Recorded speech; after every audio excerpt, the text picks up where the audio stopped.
Hello केटा हो, welcome to my YouTube channel. मेरो युट्युब च्यानलमा सेयर सब्सक्राइब गरिदिनु होला, त्यही भन्न चाहन्छु। सधैँभरि गन मात्रै हान्न त पाउँदैन अब होइन, कहिले पछि यस्तो आफ्नो कामहरू टिप्ने हिँड्ने सरसफाइको लागि पनि गर्नुपर्छ। काम भनेपछि जस्तो पनि गरिन्छ, बस पैसा कमाउन आएको होइन, कामसँग मतलब भएन होइन। भने माया कसम टोइलेट सफा गर्न किन नभए तर फरक पर्दैन होइन, काम चाहिँ गर्नुपर्छ। यस्तै छ है मेरो टिमहरू यता हुनुहुन्छ। आफूले गरेको कामबाट बसेको टुक्रा टुक्रीहरू चाहिँ टिपेर राख्नुपर्छ। जस्तो कि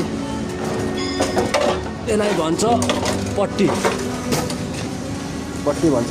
यो पट्टीको चाहिँ हामीले काम गरेर सकिसक्यौँ। यो बिल्डिङको चाहिँ फिनिसिङ भइसक्यो, त्यही भएर चाहिँ बजेट पुगेको सरसफाइहरू चाहिँ हाल्नुपर्छ। त्यही हो मैले चलाउने काम चाहिँ गन मात्रै होइन, गन मात्रै चलाउनु पाउँछु भन्ने पनि छैन होइन। काम सकेपछि जे पनि गर्नुपर्छ। त्यही त पार्ने कति फोहोर छ हेर्नु त, कति फोहोर छ।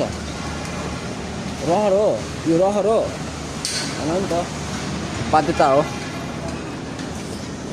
अब घरमा पो अब छोरो विदेश गर्छ होइन, पैसा कमाएर पठाइदिन्छ भन्छन् होइन, तर छोरो कुन हालतमा छ थाहा छैन नि त।